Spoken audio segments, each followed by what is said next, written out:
السلام عليكم ورحمة الله وبركاته. ازيكم عاملين ايه؟ يا رب تكونوا بخير وصحة وسعادة. نكمل كلامنا. اولا كل سنة وانتم طيبين يا رب، ودايما تكونوا بخير. رمضان كريم عليكم جميعا وعلينا يا رب، وربنا يا رب يعيد علينا الايام كلها بخير ويتقبل منا صالح الاعمال. دعواتكم لنفسكم طبعا ولصاركم ولينا في رمضان ان شاء الله، ويا رب يتم شفائكم كلكم على خير، ويا رب يديم عليكم الصحة والعافية.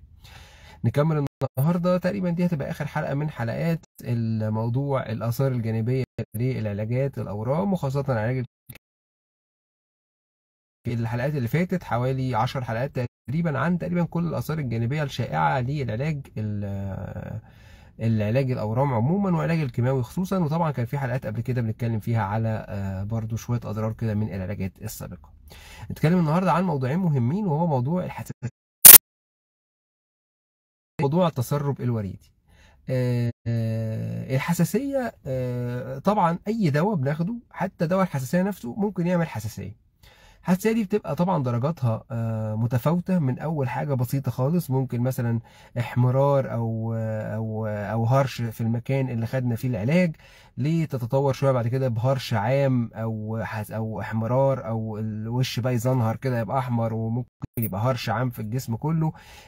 للمرحلة اللي بعدها يبقى فيه كمان كرشة نفس، أو شوية ألم كده في الظهر أو في العظام وفي العضلات. او طبعا الدرجه الخطيره جدا اللي بيبقى فيها تاثير على النفس بشكل شديد، او لا قدر الله الواحد مش قادر ياخد نفسه ويحس ان الحته دي وارمه ومش قادر ياخد نفسه خالص، او ضغطه ينزل عن اللزوم، يبقى عنده هايبوتنشن، ودي حاجه اسمها انافيلاكتيك شوك، او صدمه من الحساسيه. ودي طبعا حاله خطيره جدا تستوجب التدخل في المستشفى. وطبعا معظم الادويه اللي بتعمل الصدمات القويه دي او شك او هي بيحصل معاها الادويه دي، الادويه دي بيحصل معاها الموضوع ده كتير. طبعا ما ينفعش تشتغل غير في مستشفى. وطبعا زي ما احنا عارفين موضوع الحقن اللي كانت بتدخل في الصيدليات وممكن تعمل مصايب. طبعا في انواع من المضادات الحيويه ممكن تعمل كده، في امصال معينه زي مصل التيتانس مثلا ممكن يعمل كده. فالحاجات الخطيره دي برضو ما ينفعش تتاخد في صيدليه، طبعا لازم تتاخد في مستشفى. وحاجات كتير بيوصى بعمل اختبار حساسيه قبلها. طيب العلاجات الكيماوي مش هينفع نعمل اختبار حساسيه قبلها، لان معظمها مش هينفع ناخده تحت الجلد عشان نعمل اختبار حساسيه. فبنبداه ببطء شديد في الوريد، وبعد كده نشوف نراقب العلامات الحيويه للمريض. وفي طبعا ادويه معروفه ان هي بتعمل حساسيه عن ادويه تانية، فعشان كده بناخد بالنا منها ونبداها ببطء زي ما قلنا، ونكون مراقبه للعيان، ونكون كمان محضرين المريض قبلها بادويه للحساسيه، سواء كانت قبل العلاج على طول قبليه بنص ساعه، او قبلها بيوم او اتنين، زي في حالات معينه من زي التاكسوتير مثلا، او ادويه تانية مشهور ان هي بتعمل حساسيه زي التاكسول والتاكسوتير. لو التاكسول طبعا لو بجرعه كبيره اللي هي بتبقى كل 3 اسابيع، برضو لازم احضر العيان برضو لانها ممكن تعمل له حساسيه. ادويه الحساسيه بيبقى الادويه المتعارف عليها، سواء الجيل الاول اللي بينيم بقى زي الالرجين والالرجان والحاجات دي، والافيل والادويه والتافيجيل والحاجات القديمه دي. وفي الادويه التانية بقى اللي هي النون سيديتنج. ادويه الحساسيه يا جماعه ليها اثرين جانبيين مهمين. اول حاجه ان هي بتنيم، تاني حاجه ان هي بتفتح النفس.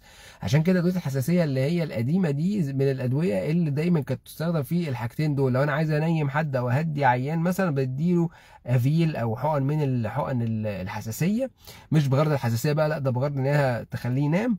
وتاني حاجه انها بتفتح الشهيه، وفي ناس بتاخد ادويه الحساسيه كادويه فتح الشهيه زي السيترزين والحاجات دي، وكمان بتستخدم كانتي ايميتيك اللي هي بتقلل الترجيع.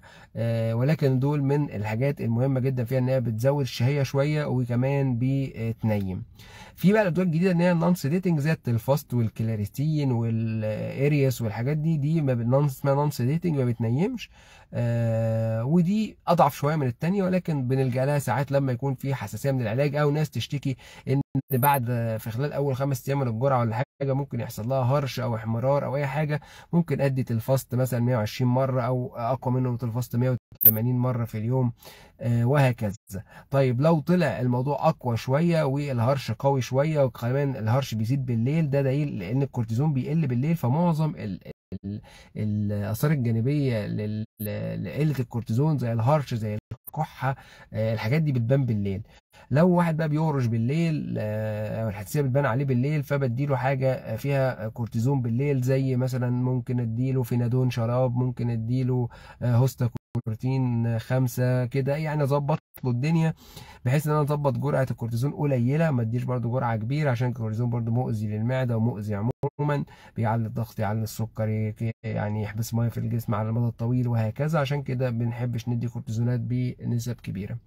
الكورتيزون هنا ممكن نقول زي ما قلنا بيكون بجرعه قليله مع دواء الحساسيه، والاثنين مع بعض يقللوا موضوع الحساسيه اللي بتبقى غالبا زي ما قلنا ممكن يبقى هرش او احمرار في الوجه، او احمرار في حتت معينه من الجسم، او موضوع الهرش ده هو اللي منتشر كتير مع التكسل والتكسوتير، مع برضو احمرار الوجه تاني يوم اول يوم في الحدود دي. فالادويه اللي بلجأ لها زي ما قلنا ادويه للحساسيه، زي قلنا التلفاست، الكلاريتين، الارياس، الحاجات دي مره في اليوم. وادويه زي الكورتيزون لو الموضوع ريزيستنت شويه او قوي شويه، ادي هوستا كورتين عندي من 5 لغايه سوليو بريد 20 في اليوم ممكن اديه عشان اسيطر على موضوع الحساسيه. الحساسيه الشديده بقى اللي احنا قلنا عليها وبنخاف منها زي ما قلنا دي بتبقى في المستشفى اثناء العلاج الكيماوي. ولو واحده جالها حساسيه شديده حتى اثناء العلاج وحصل لها كل الاعراض اللي احنا قلنا عليها دي، ممكن نوقف الدواء طبعا، وبنديها كورتيزون سريع المفعول، الهيدروكورتيزون اللي هو السوليكورتيف، وممكن نلجأ لأدوية تانية. ولكن مش معناه ان احنا نوقف العلاج تماما. ممكن نعمل حاجة اسمها ري تشالنج، يعني نجرب ندي العلاج تاني بعد ما ادينا مضادات الحساسية، وبنجربه بجرعات على ريت قليل، يعني بنقلل التنقيط الوريدي، ندي مثلا 15 نقطة في الدقيقة ونزود تدريجيا، و90% من الحالات بتبدا عادي موضوع الحساسيه ده يختفي، وتبدا تاخد العلاج عادي. لسه حاصله، بتحصل تقريبا كل اسبوع حالة او اتنين يحصل لها حساسية من التكسل او التكسوتير بالذات، وبعد كده بنبطئ الدواء ونديها كورتيزونات ونحضرها بقى قبلها بيوم، ونديها مثلا 5 ايام بعد الجرعة، والدنيا بتمشي تمام وبتكمل علاجها. ده لما نتكلم على موضوع الحساسية. لما نيجي بقى نتكلم على موضوع التسريب الوريدي، التسريب الوريدي او خروج الكيماوي من الوريد او من الكانيولا حاجة برضو يعني بتحصل طبعا، خاصة في الناس اللي أوردتها ضعيفة في العموم، أو الناس اللي خدوا كذا مرة علاج كيماوي قبل كده فأوردتهم بتبقى ضعيفة.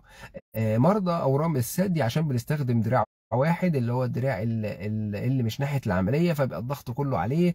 فلو واحده مثلا خدت 8 جرعات علاج كيماوي وبعد كده حصل اي ظروف وحزن ندي علاج كيماوي تاني، ساعات الاورده بتبقى ضعيفه، نبدا نلجا بقى لاورده في الرقبه او كده، او فوق شويه في الايد من الدراع من فوق.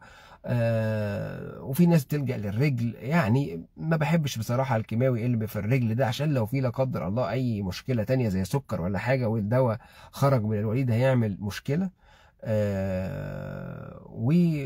وطبعا يعني في كذا عامل يخلينا ما نفضلهاش في الرجل خالص. طبعا بقى الاورده بتاعت الرقبه وكده بتبقى برضو مش كل التمريض في كل الاماكن بيقدر يركب الكانيولا في المكان ده، يعني ساعات بتبقى صعبه.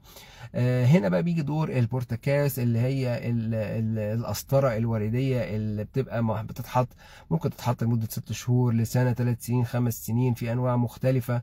بتتركب بسهوله جدا عن طريق دكتور التخدير او دكتور الأوعية أو دكتور حتى جراحة الأورام، وممكن ناخد العلاج فيها في نفس اليوم، أو ممكن بعد ما نفك الغرز، مش فارقة خالص، يعني ممكن تاخد في نفس اليوم عادي جدا. ممكن تتاخد بعد 3 أيام، بعد أسبوع، لكن مش أكتر من كده، يعني نستنى عليها. وزي ما قلنا ممكن تتركب وتتاخد فيها في نفس اليوم عادي خالص. البورتكاس اللي بنصح بيه للناس اللي اوردتها ضعيفه في العموم، او للناس اللي هتاخد اكتر من 4 جرعات في العادي. يعني لو حد مثلا انا قررنا من بدايه العلاج ان احنا ناخد اكتر، يعني خلاص المرحله دي تتوجه مثلا علاج 8 جرعات او 4 جرعات وعلاج اسبوعي، ركبي البورتكاس. ممكن تتركب حتى اثناء العمليه بتاعه الثدي نفسها، بعد ما يشيل الثدي يركبها، او حتى بتركب في تلت ساعه في عند دكاتره الاوعيه او التخدير زي ما قلنا. ودي طبعا بقى بتجنبك حاجات كتير يعني. وبعد ما نخلص الكيمو ان شاء الله نشيلها ما فيهاش اي مشاكل، او حتى نخليها لمده سنه ولا حاجه، ونحافظ على اننا نسلكها كل 3 اسابيع او كل شهر بالهبارين عند اي مركز يقدر يعملها. نقوي اوردتنا ازاي؟ عموما نقوي اوردتنا ان احنا نشرب ميه كويس، ناخد الفواكه والخضروات اللي فيها حاجه حمراء زي الفراوله، الرمان، اي حاجه حمراء من الحاجات اللي بتقوي الدم وتقوي الاورده عموما. زي ما قلنا الرمان مفيد جدا، الفراوله، البنجر كويس، الفجل كويس، الحاجات دي كلها كويسه، الخضروات الخضراء الداكنه كلها كويسه، الفواكه الطازه كلها كويسه. لو في مشاكل في الاورده ممكن ناخد علاج زي الدافلون 500 نمشي عليه مرتين في اليوم او 3 مرات في اليوم حسب ما الدكتور يشوف. في حاجات تانية زي فينوستوب، وفي فينوستوب ده دواء برضه بيتاخد. الحاجات دي بص دورها مش كبير قوي بصراحه، ولكنها ممكن تساعد. ومن اهمها زي ما قلنا الدافلون كويس خالص. ايه تاني؟ طيب لو حصل تسرب وريدي معظم الادويه ما بيبقاش فيها مشكله قوي. وطبعا عند كل الدكاتره والتمريض بيبقوا عارفين بروتوكول معين كده لو حصل تسرب للعلاج الكيماوي تحت الوريد. العلاجات المناعيه والموجه والحاجات دي ما فيهاش مشكله، ما بتاذيش لو نزلت منها شويه تحت الجلد او تسرب من الكانيولا او من الوريد. ولكن العلاجات الكيماويه معظمها برضو ما بيعملش مشكله في الاغلب، وليه هنا بروتوكول معين ان احنا نوقف الدواء ونحاول نسحب بالسرنجه ونغير مكان الكانيولا ونحط ممكن كمادات ميه برد او دافيه على حسب نوع الكيماوي اللي خرج. وده بروتوكول معروف عند كل الدكاتره في كل المراكز، بيبقى عارف دي هتحط لها كمادات ميه دافيه ولا ساقعه شويه. وكمان ممكن اخد دهان موضعي للمكان او كده يساعد في ان الموضوع يمتص ما يحصلش مشكله. ولكن في ادويه مؤذيه ان هي لو خرجت لازم اخد بالي، وممكن تعمل مشكله خاصه في الناس اللي عندها مشكله في التئام الجروح، او عندها سكر، او عندها امراض في الكولاجين فايبر، عندها ذئبه حمراء. الحاجات دي ممكن يحصل معاها مشكله شويه، فعشان كده لازم اخد بالي من ادويه زي الادريامايسين او الدواء الاحمر بتاع الساديو بتاعي، بيستخدم فيها علاجات تانية كتير. واكتر الادويه اللي ممكن تعمل مشكله هو النافلبين. ناس قالتني كتير قوي على النافلبين، وكانوا بيقولوا هو لازم ناخد قبليه فلاش وبعديه فلاش، يعني ناخد قبليه محلول وبعديه محلول، او لازم يمشي مع محلول في بتاع ده في لاين تاني، يعني نمشي في 3 واي. يعني بصوا هي طرق كتير بتستخدم، ولكن الاوقع او الاحسن ان الفلبين يتاخد فيه بورتاكاس او يتاخد في سنترال لاين، يعني يتاخد فيه وريد كبير سواء بسنترال لاين زي السي في بي او البورتاكاس. لو هناخد نافلبين لمده ناخده عن طريق وريد رئيسي زي قلنا نكون مركبين بورتاكاس.